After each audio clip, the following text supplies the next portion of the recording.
Okay, so today we're going to get started on the budget. Um, last session or two is a little bit easier, and this one's going to be a little bit more painful. But the way I structured it is next session is going to be an easier one, so that this session, because it's a little bit more painful, a little bit more, unless you love numbers and love all this kind of numbers budgeting work. Next session will give you a little chance to recover from this session and give you an extra period of time to do the work. But it's also very important. This is the budget is kind of the opening into fundraising properly. So it's very critical to building out a proper fundraising plan, and it's important to learn how to make a budget. And even if you're totally not a numbers person, I very much encourage you to take the time to understand what I'm going to speak about today and in budget part 2, which is going to be in not next month, but the month after, and learn how to do it and do your best to try to make your first budget. Even if you have a bookkeeper or if you're planning on hiring a bookkeeper and having your bookkeeper do it in the future, it's kedai for you to make the effort to do it this time around so that moving forward in the future, you'll understand what you're looking at. I want to read a couple of lines from a letter from the Rebbe that I think is very important to just understand a little bit of a perspective on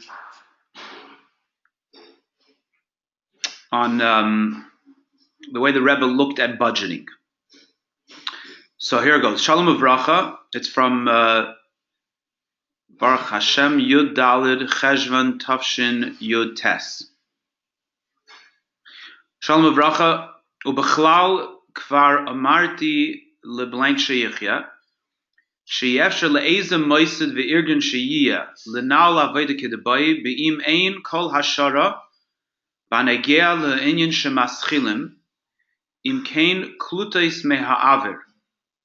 V'tekev ba'aschalas havodah bayim ba'atzoyis chadashis hatluyis ba'atzoyis merubais im b'ksafim oy ba'anashim u'meretz oy b'kulam gam yachad sha'afilu mamlachis hachi adiris sheyesh lehem reservin archim taksiv mesuyim l'chol hashana ela shemeisifim ha'ara she'eser v'chulu achuzim yeser ala taksiv yesh lahitzi al inyanim chadashim she'ein l'sharim mereish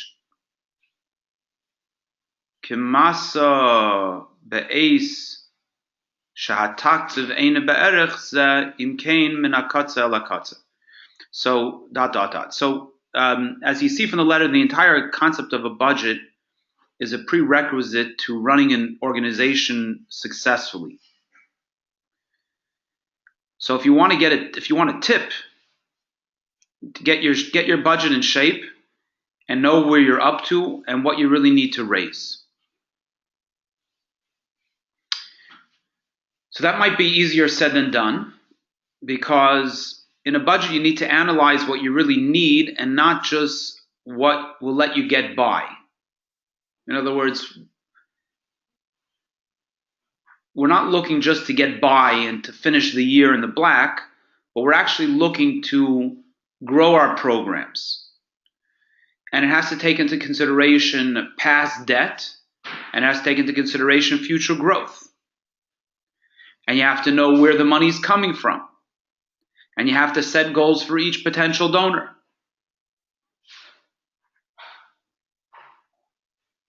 Okay, so let's get into it. So far, so good. Yes?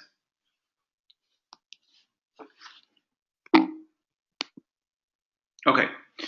So yashikach to those that finished the assignments. Keep on sending feedback. I'm here to help.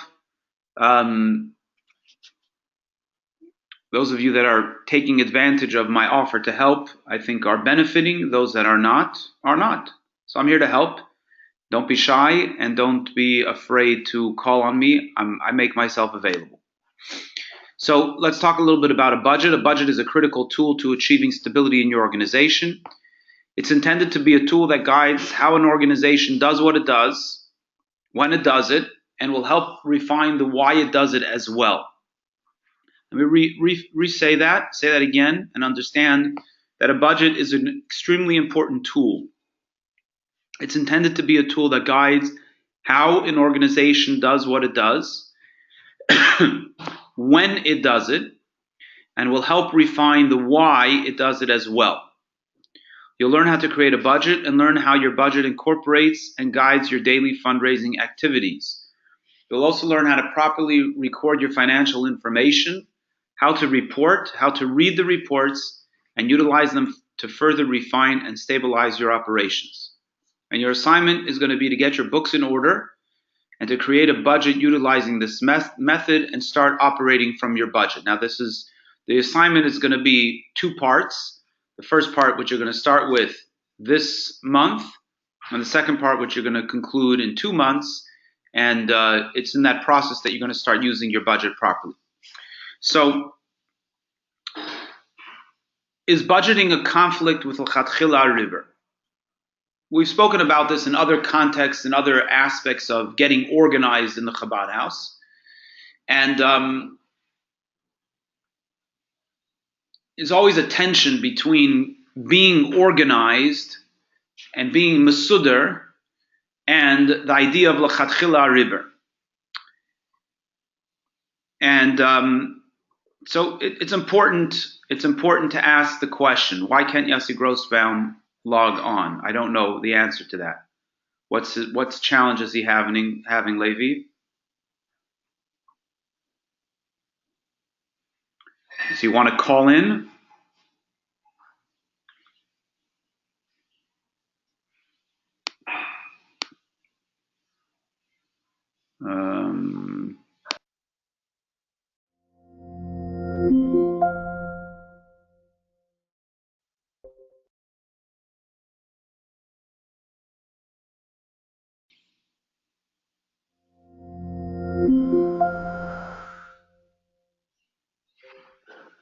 Okay, I just messed that up for a second.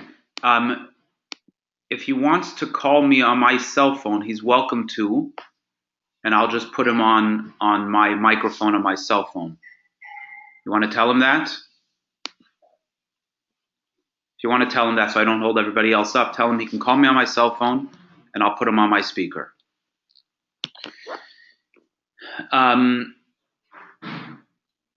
So first of all, you have that letter that I just read, which clearly in that letter the Rebbe talks about budgeting as being an effective and important part of running a moisid. I think it makes common sense. You wouldn't say that sleeping 3 hours a night is in conflict with l'chatchila river, and being healthy is in conflict with l'chatchila river, and doing things responsibly and in a mesudar way doesn't mean that you're in any way being mile in your shlichus.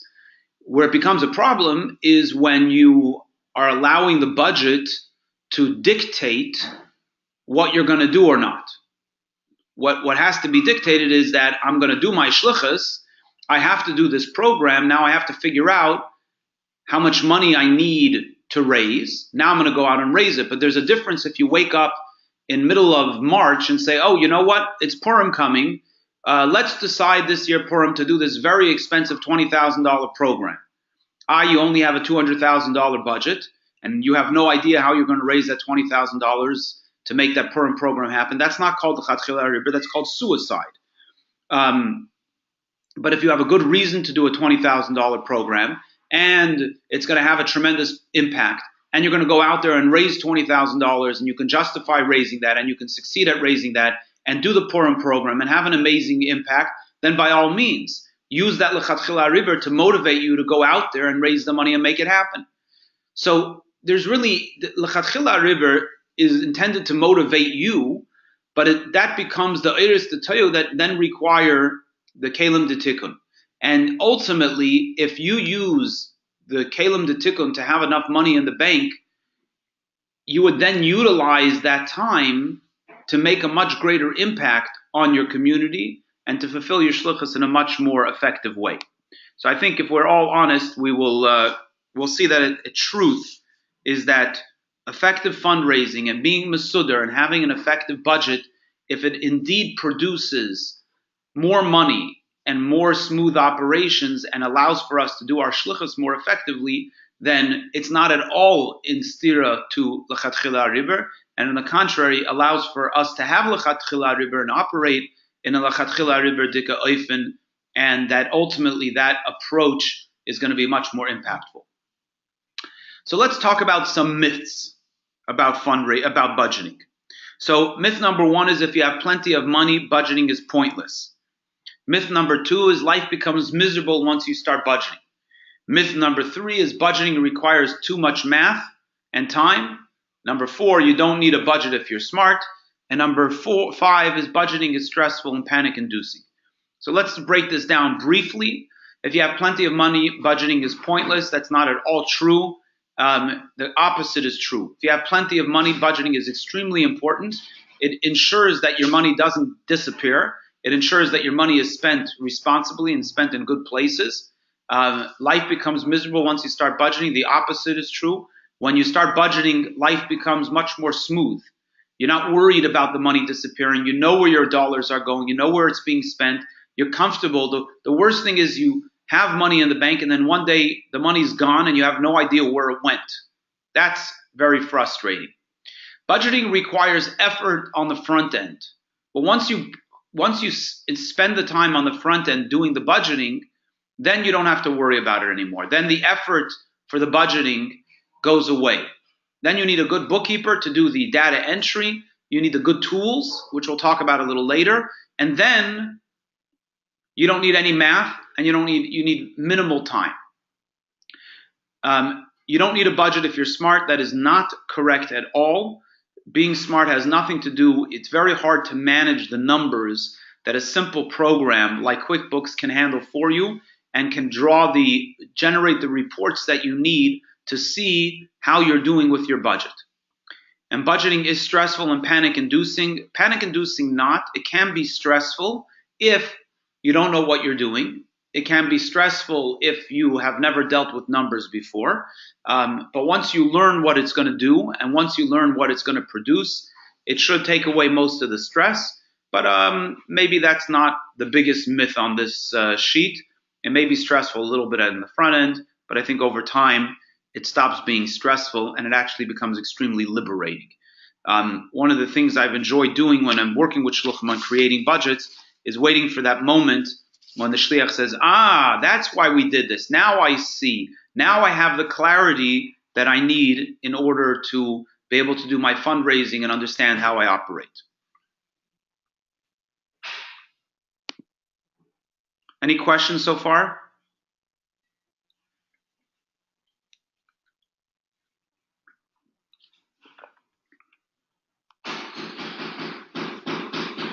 Yassi, you're on the phone now, but please mute yourself, okay? Okay, any questions on what we've spoken about so far? Oh, there you went. Okay, no questions. Let's move on. So today we're going to learn what a budget is and how it operates. We're going to understand the basic format of a budget, learn what you need to prepare to create a budget, and understand part one of two of your homework to create a budget.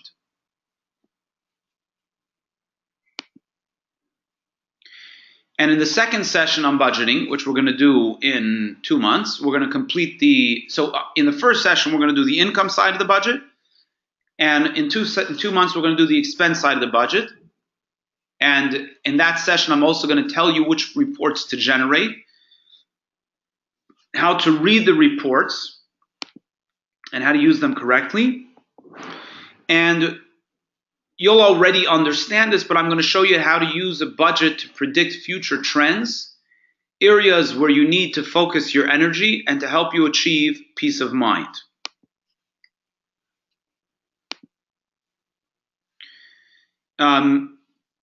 Before we get into the nitty-gritty, I want to talk a little bit briefly about CMS, and QuickBooks. And once we're talking about CMS, we're going to talk a little bit. How many of you are using the new Chabad One CRM? If you're using it, type that into the chat box.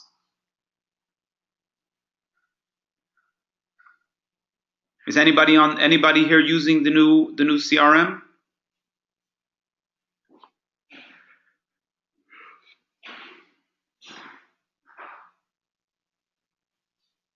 Okay. Okay. So regardless, whether you're using CMS or the CRM, let me explain to you what that is, and let me explain to you what QuickBooks is, and then we'll get into it.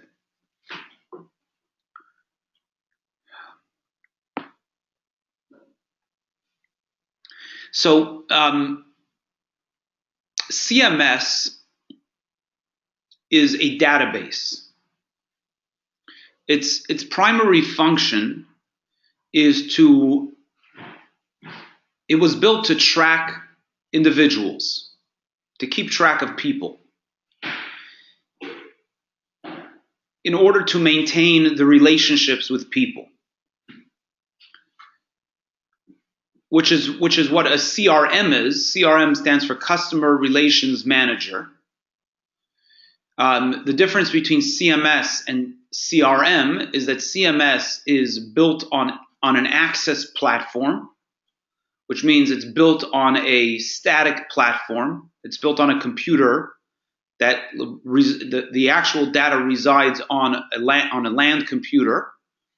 And now really the cloud means that the cloud is only adding the distinction that the information rests on a cloud, but it's still a static system, which means it's like playing with Legos. It will only do what the Legos are built to do, as opposed to the CRM is a dynamic system, which means that it's more computerized. You can train it to do certain things. You can program it to do certain things, to think on its own and to generate an outcome. Now, I don't want to really spend much time drawing distinctions between CMS and CRM, because that's not really the point I'm trying to make. The common denominator between the CMS and the CRM is that both of them are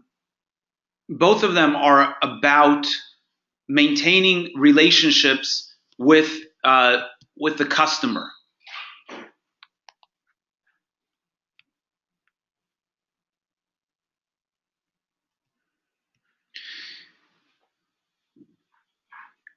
Now, it only makes sense that since it's about maintaining relationships with the customer, that you keep some financial information associated with the customer there as well. So if the customer bought a product, let's keep track of what product that customer bought so we can bill that customer. Or if it's important for us to know what product that customer bought so that we can follow up with that customer next year to encourage them to buy that product again, let's put that there as well. Or if once we have the customer there, if we want to be able to maintain a relationship with that customer, to wish them a happy birthday and cultivate that relationship, let's put that information there as well. So really, QuickBooks actually can do some of that information in terms of keeping track of bills and stuff like that.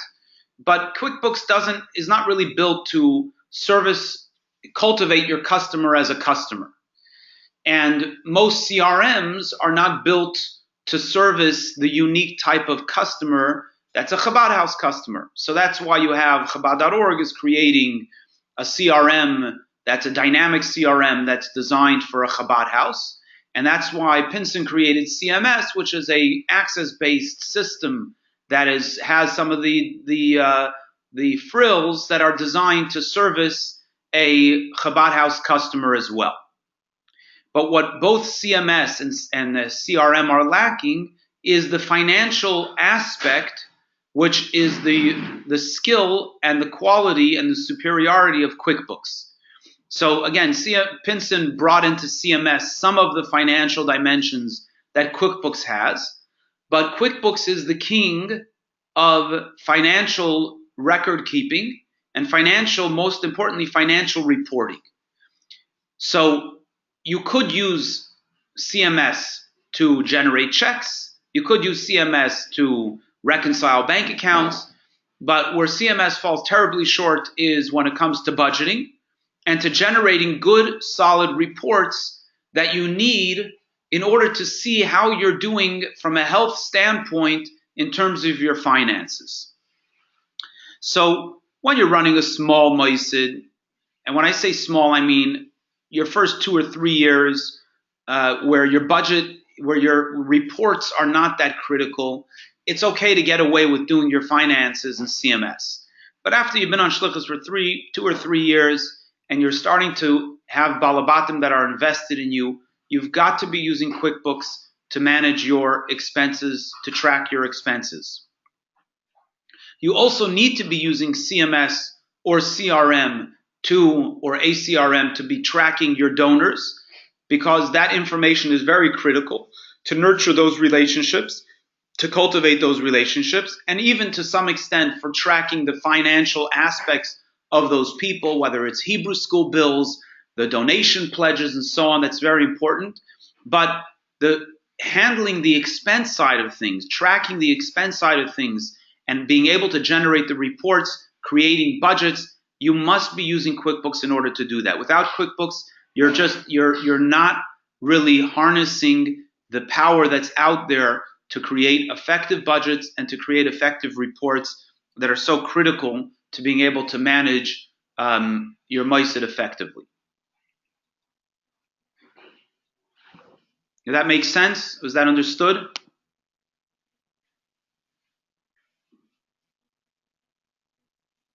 Was that understood? Any comments, any questions?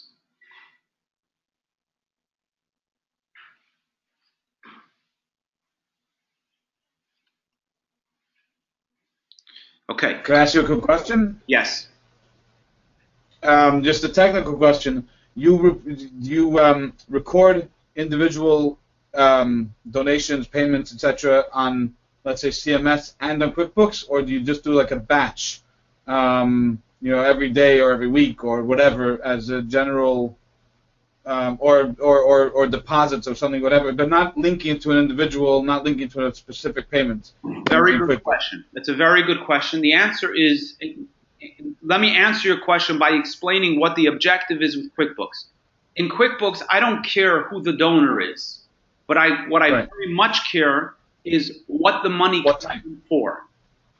Right. Right? I want to be able to report, because I want to know for next year that in March of last year I brought in $2,500 in monthly donations and $2,500 in Purim Suda income and $2,500 in annual donations and $2,500 in grant income. That's what's important. Right. So where it came from is not important for my report. That I can always pull later on for my CMS or for my CRM, because that part of it is important for me for my fundraising. That's personal to me. The bank doesn't care who that donor is. My balabatim don't care who that donor is. I care because I need to go out there and raise that money, so I need to know who that individual is. But the report just needs to give me the bottom line and the category. So good question. You got the answer. Other questions? Any other questions? Does it mean that you're going to have to enter all your data twice? I'm saying you're going to end up working with CMS with all the donation data and then financial data. Yes. Stop doing a lot of data. You're breaking up, but I get your question. So the answer is that you don't have to enter all the data twice. You have to enter a second time a summary of the data. That you do have to do.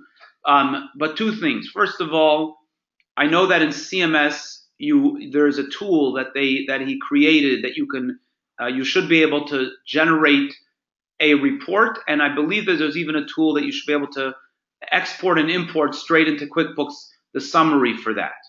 And I believe that the CRM that Chabad.org is creating is working on a similar tool to make that happen. Okay? Okay. Let's move on. I want to make one other intro before I get into this specific rundown of understanding a budget. And it's a little technical, but just work with me for a second here. I'm going to go off the screen so it doesn't distract you for a second here.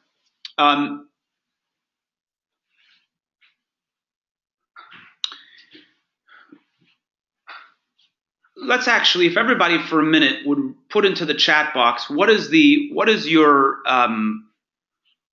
expense budget? How much is your annual expense budget? What is the dollar amount of your annual expense budget?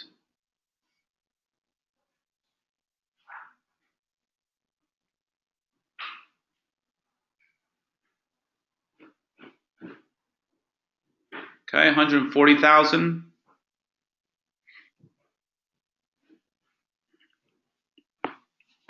Don't be shy. 180.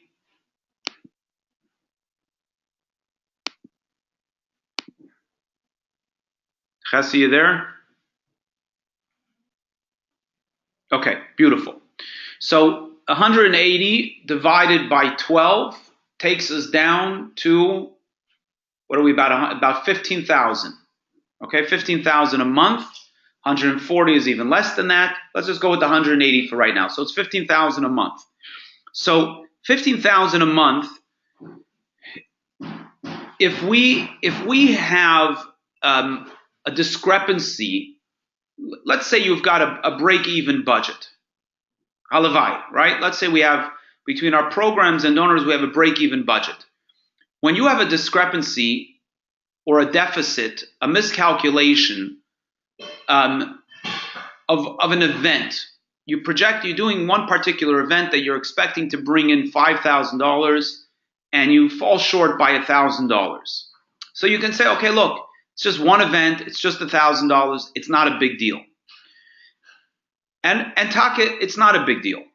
The problem is that what happens next month when you have an expense that you projected would only be $4,000 and it's $5,000.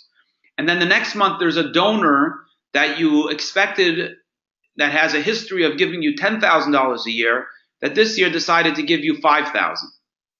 And then the next month you have an event that was going to, you have a surprise expense. You need to fix a roof that you didn't count on, and now suddenly you have a $1,200 roof bill, right? So in the scheme of things, each of these individual events may not be that much, but because you are not managing your budget, you're not on top of your budget, it's $1,000 here, $1,000 there, maybe one month it's $2,000, the next month it's $500, it's a $5,000 here, the next 3 months it's nothing.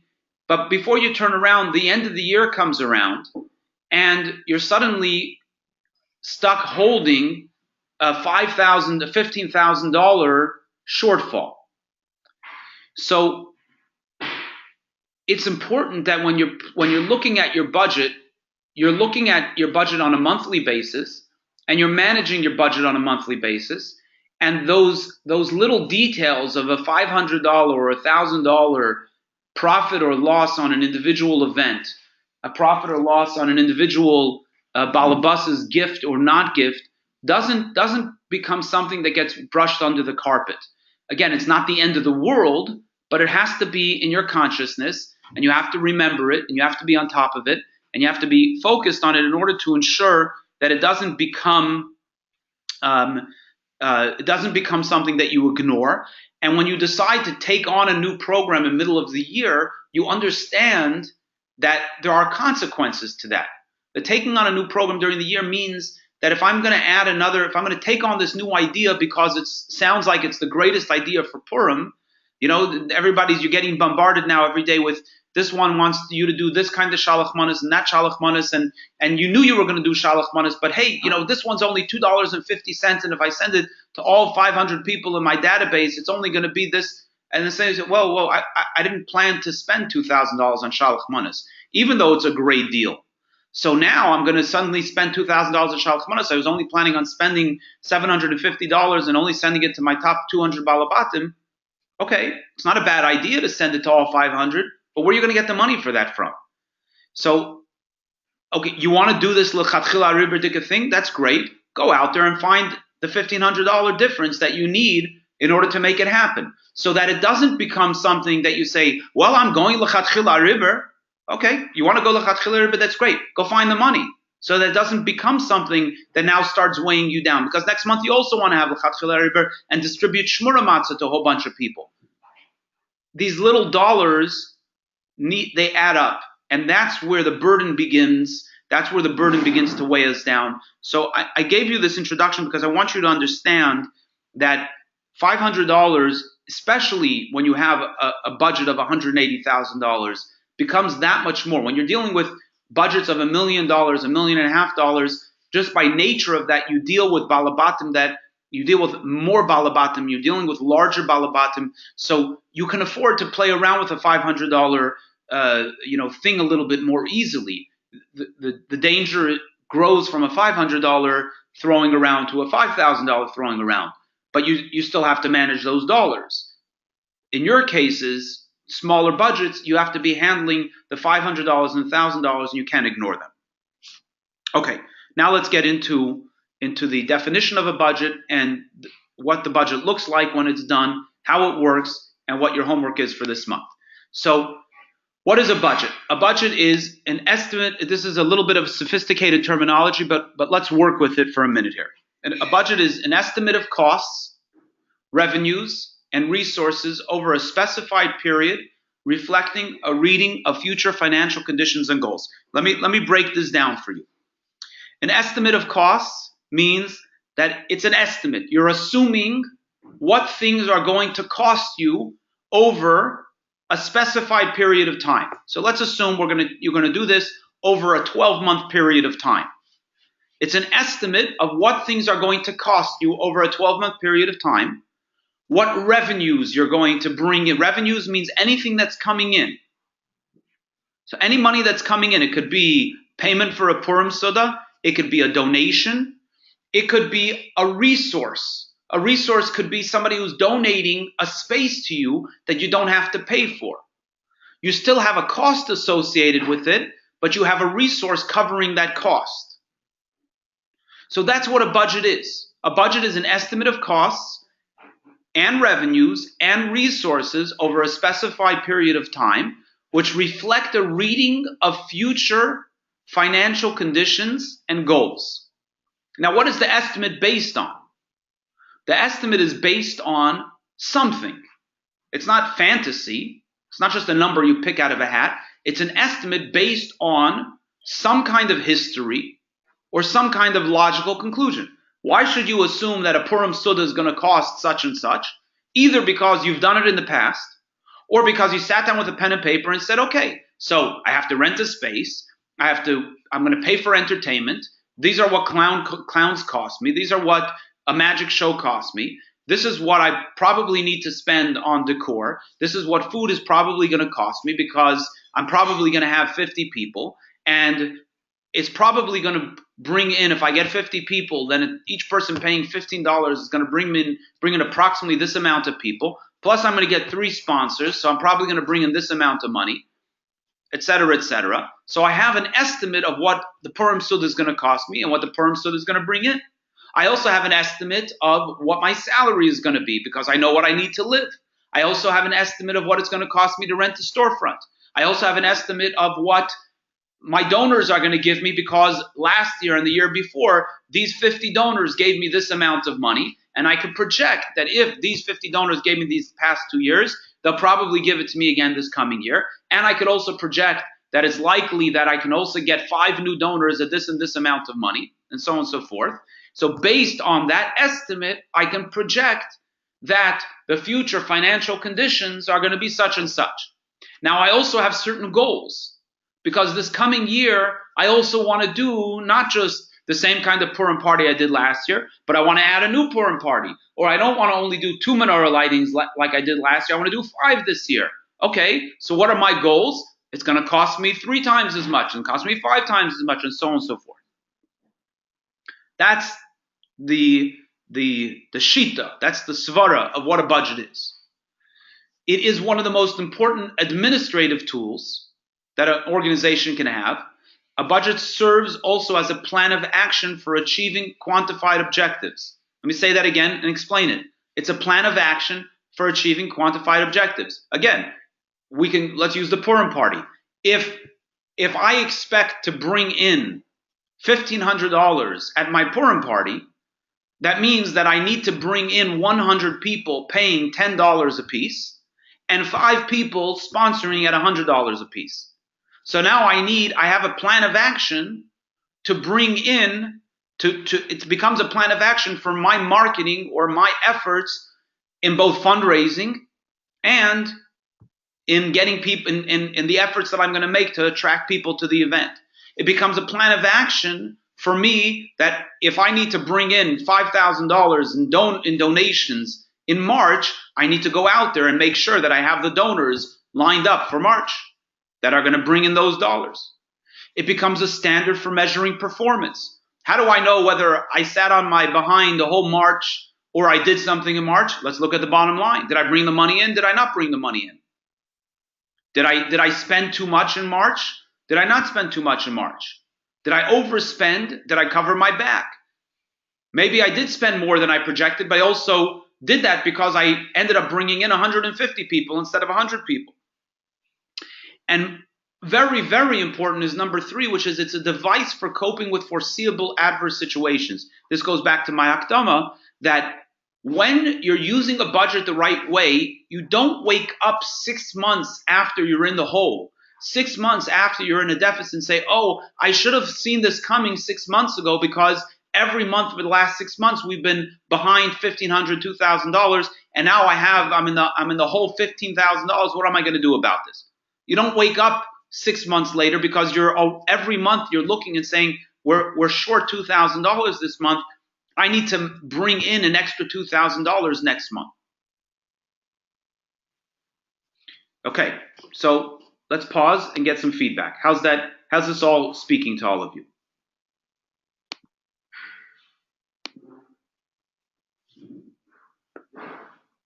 Making sense? I didn't tell you the work yet. I just told you the theory, the philosophy. I didn't tell you any work yet. Okay. It sounds like it's a lot of work. I hear you. So like I said, the first round is going to require effort. But once you have it built out, I'm telling you, if you do it right, you're going to realize that it's going to be, it's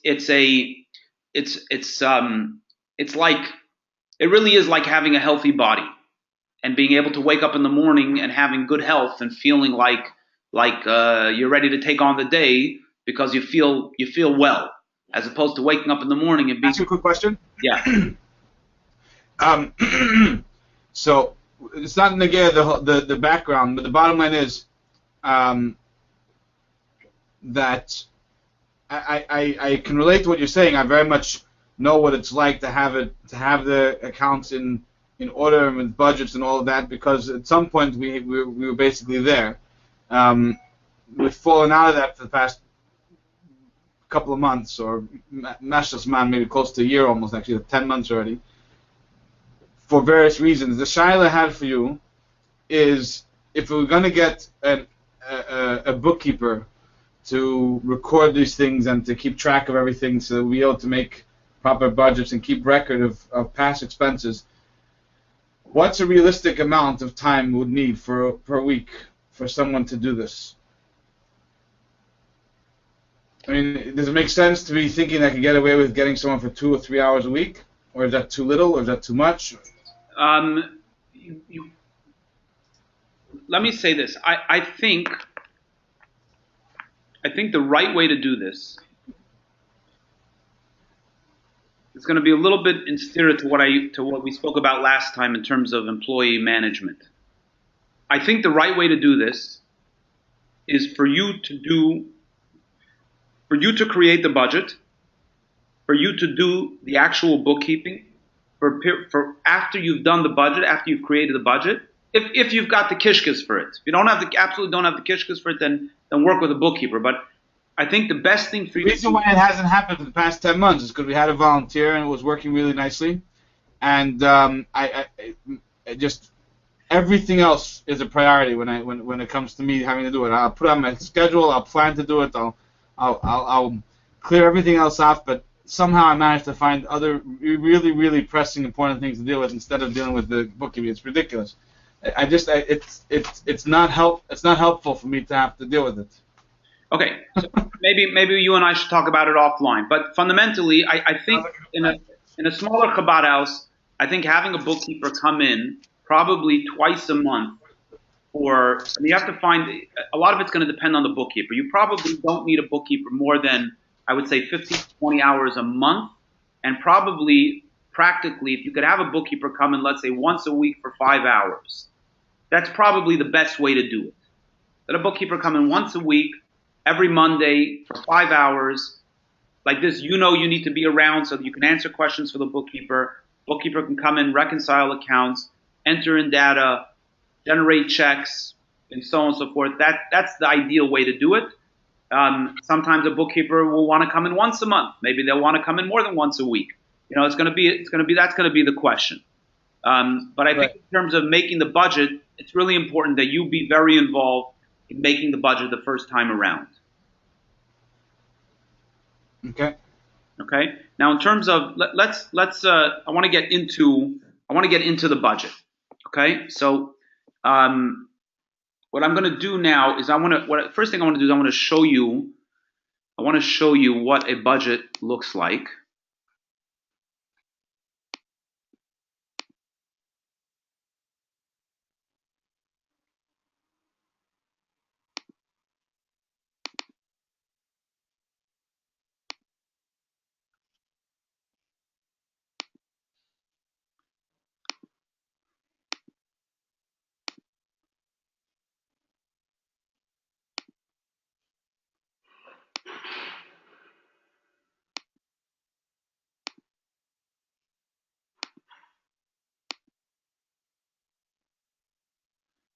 Okay, can you guys see? Why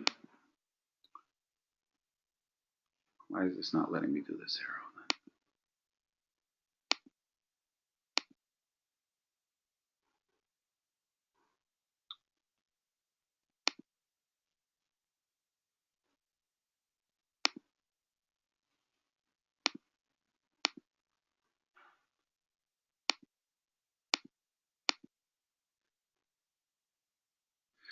Can you guys see the spreadsheet that I have open?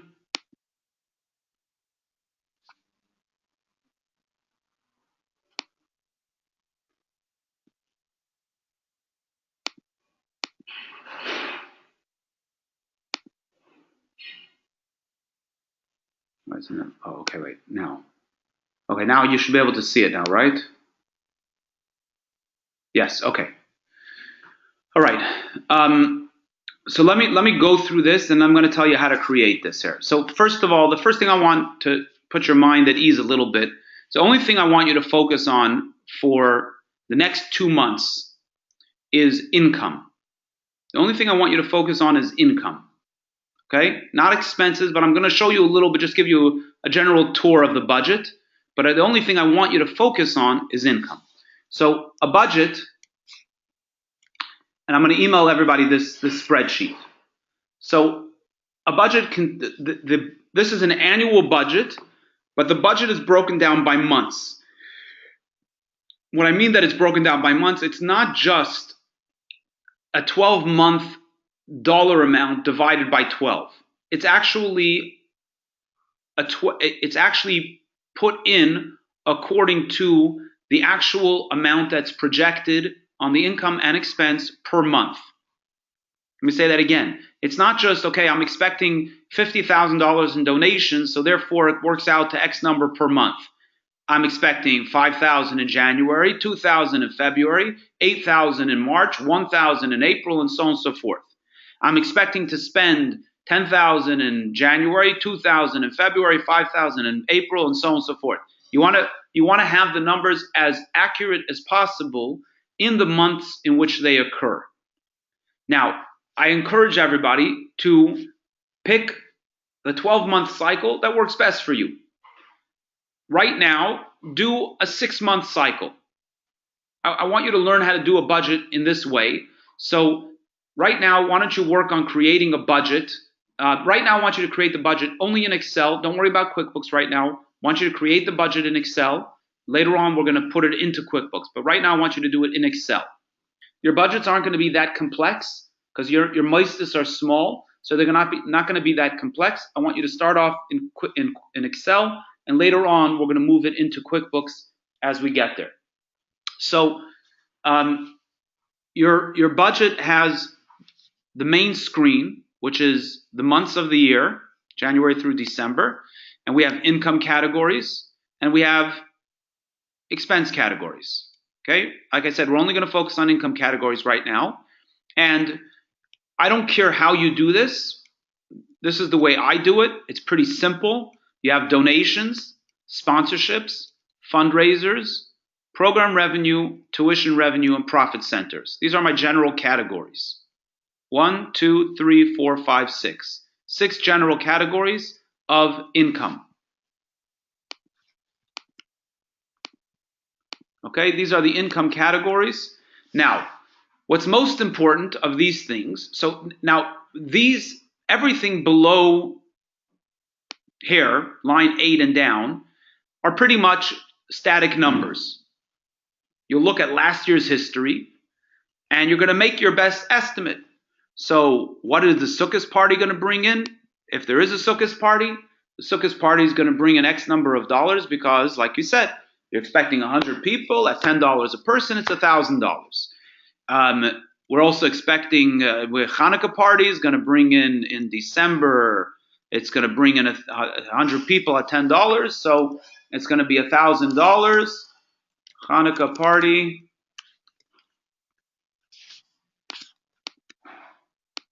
Right, so in December it's going to be 100 people at $10 a person. It's going to be $1,000. But we also expect to get 5 sponsors at $100 a piece, so that's $500 for Hanukkah sponsorship. Okay, we sell lulavim and esrogim, and we bring in $500 in lulavim and esrogim. Boom. We sell matzah, and the matzah brings in $2,000, so we're going to put in $2,000 there. Again, obviously, it's based on some kind of real number. You have a Hebrew school. When does the Hebrew school money come in? Does it all come in at one time in September, or do you have it coming in throughout the year? What's roughly the format in which it comes in? It's not going to be 100% accurate, but based on history, to the extent that you can pull history, and drop the numbers in. Give me your best history, drop the numbers in there. So those are static numbers. Now we want to move over to the monthly and the annual donors. I'm sorry, and I should have said also the sponsorships, because that's also included in this. So who are these sponsors? Okay, well, I'm sorry. This next tab over here, Chabad in Town COA. Chabad in Town COA means Chabad in Town chart of accounts. As you need to add lines here, you're welcome to use the lines from my. I reduced the chart of accounts that we use, just so you can have the lines here, so you have a clear picture. You can delete items from here. You can add items from here. Whatever works for you, pull them, add them, make it work for your Moisid so that it actually reflects what's going on in your Moisid. Okay. Now, if you look on line 5 here, you have monthly donors. Monthly donors is a direct reflection of what's on this tab. When you hit this tab on the bottom that says monthly donors, so if you have monthly donors, you write down their name. John P. gives $54. Moshe Z. gives $180. Sally gives $1,800 a month, and so on. And what ends up happening is that as you go through this list, the number on the bottom changes, and it will automatically adjust the number on the line across there. Since monthlies give on a monthly basis, the numbers adjust here. Okay, that's pretty simple, straightforward. And this is only put names of people that are currently giving you a monthly donation. Again, we want to create a budget that's based on real projections. Now, here we come to annual donors. Now, annual donors, this is where it's going to require a little bit more effort. What we want to do here is look at your records and try to identify people who give you a gift on somewhat of an annual basis. Now, even if you haven't done fundraising like this in the past, but you do have balabatim, you have your core balabatim that have given you money on a regular basis, and even if you haven't trained them to give you in this format, but they give you money. So what we want to do is we want to say, okay, I know that I have this guy Yankel who gives me every year roughly $1,800. This year I'm going to try to get that money in April. I want that to be his gift. Okay, so Yankel's now an 1,800 April donor. And you want to go through all of the names that you have and try to fill up the sheet. You can just, if you click on the left side, you click insert row and just add another row. It'll protect the coding that's in here. If you mess up the coding, just email me your spreadsheet. I'll be happy to correct it and adjust it for you. You will mess it up. That's just the nature of it. I always mess it up, and you just have to play around with the code and reset it. It's not a big deal. You can always email it to me once you fill out your form, and I'll adjust it, and then the form automatically transfers over here. Now, then you have the sponsorships, and the sponsorships are basically anything that's going to end up in these lines here is going to be on your sponsorship sheet. And then if there's donors who who haven't given you money in the past, but you'd like to add them to your target list, put their names here. How much you think you'd like to get them for, whether it's going to be an annual gift or a monthly gift, and then we're going to refer back to that later on once we have our entire budget lined out. I just want to give you one punchline of this, so you see what the outcome of all of this is. Once you, let me close out this screen. Then I want to show you what a finished budget looks like.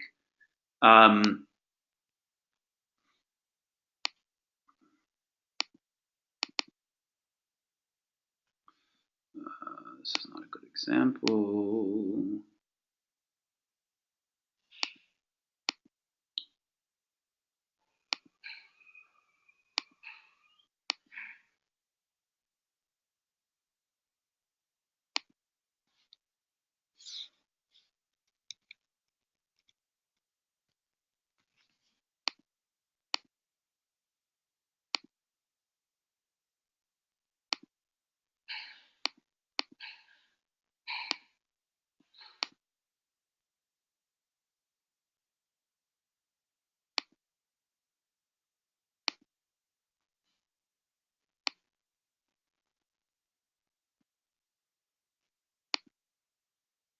Okay, here's a good example.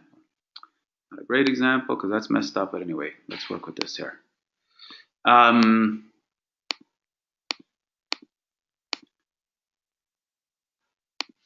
Okay, so if we go to the bottom of the budget here, okay, so if you look over here, so what happens is this, unfortunately, this spreadsheet is not, the formatting got messed up a little bit just in terms of, so I'm just going to show you an example on the preschool. This is our preschool budget. So we have total income for, let's use September. So total income of September of $10,346. So we go to the bottom of September, we have total expenses of $28,000, right? So we can see that in September, we have a shortfall of a negative $17,000 for September. Now that's not really a problem because we have a profit in August of $112,000, right? Because most of the tuition comes in two chunks, in September, in August, and then in January. So we have enough money to keep us going all the way until we get the next chunk of money, and then it keeps us going through the end of the year. So, but in your regular budget, when you're dealing with smaller numbers, and this doesn't necessarily reflect the whole Meiser, this is only our preschool. But what you have here is you have a negative 17,000. So you can look month over month and you say, okay, well, we've got a negative here. What are we going to do to address that shortfall? Now let's imagine that we didn't have such a big profit in this month. Let's say we had a $2,000 profit in the first month, and we had only a negative 5 in this month, and a negative 2 here, and a negative 3 here, a negative 1 there. I now have my fundraising goals for each month. I have to raise an extra 3 here, and an extra 2 here, and an extra 1 there, and an extra 4 there. And then suddenly I now have some real goals that I can work on month in, month out to create stability, cash flow stability.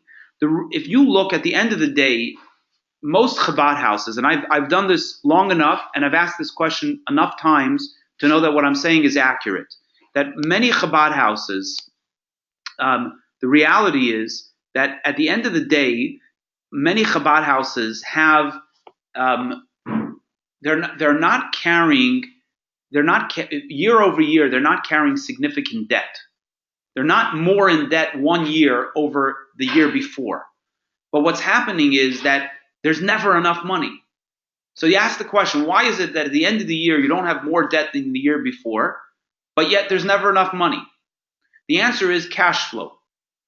There's certain times a year there's more money coming in, and then the money runs out, and then you're chasing your tail until you get those times a year where more money comes in. So it could be Rosh Hashanah, you get an influx of money. It could be Pesach, there's an influx of money. You could have a very successful camp and you get a big influx of money. So in between those times, there's a drought. Then you get that big money in. And in between, you're drowning. So either you borrow money or you pasha drown and you chase yourself and you torture yourself until you get caught up. That's not a good way to operate. That's very stressful and unhealthy. So what we want to do is we want to address this issue of shortfall and create a solution to this problem. Okay, so now let's go back to the presentation here, and let's make the game plan for how we're going to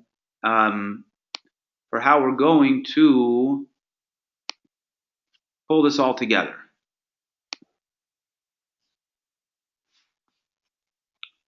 Hold on.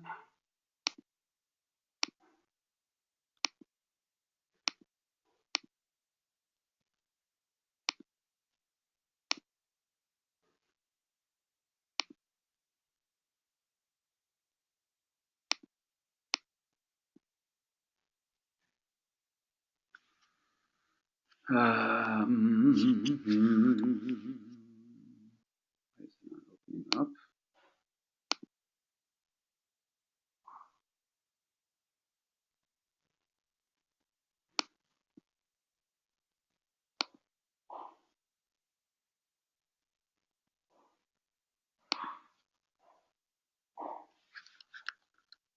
I don't know why it's not letting me do this here anyway.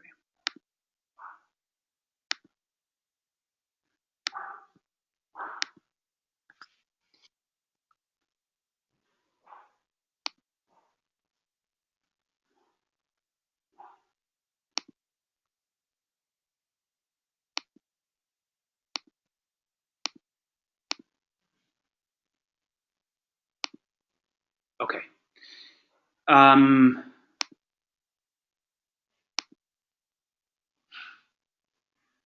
Good. Oh man. Okay, I give up. We're almost at the end anyway, so let's just run with this here. Okay, so now what we need to do is we need to gather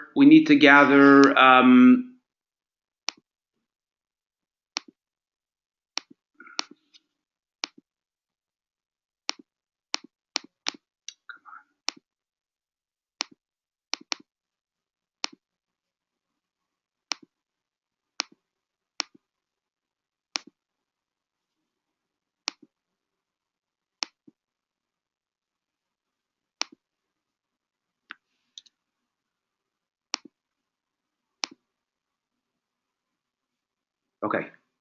Hopefully you can see the PowerPoint now. Okay, so here's what you got to do.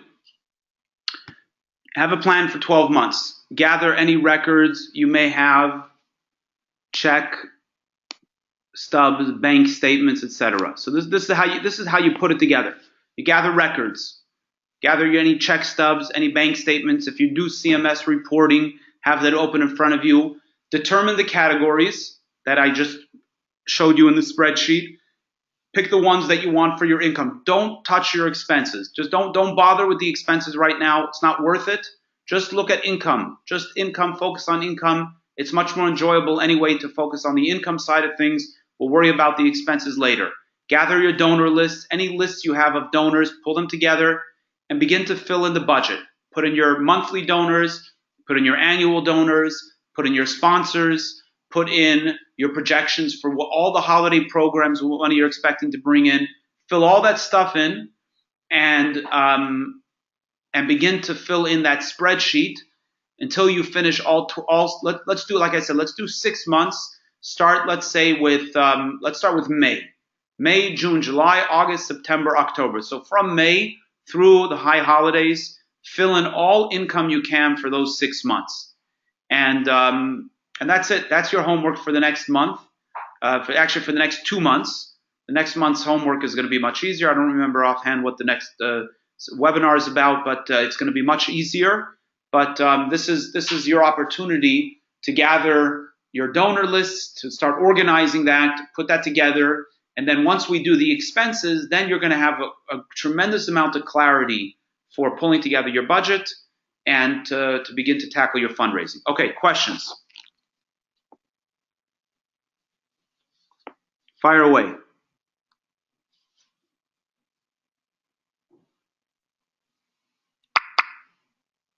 Questions. I'm sure there are questions.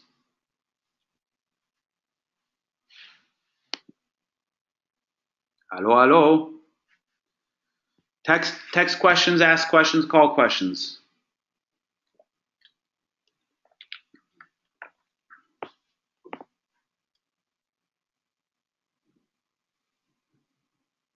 You're stunned.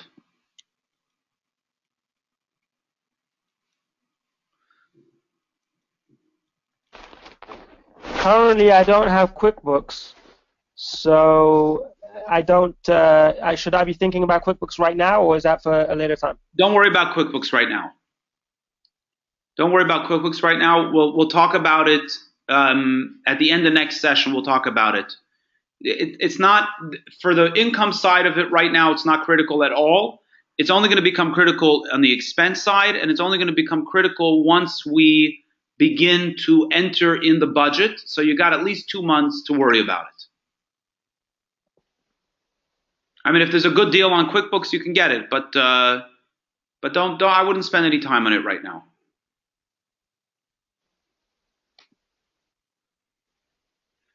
All right. Anything else? Listen to the recording, review the spreadsheets. I'm going to email you a bunch of documents, review it all, and let's get some feedback. Good.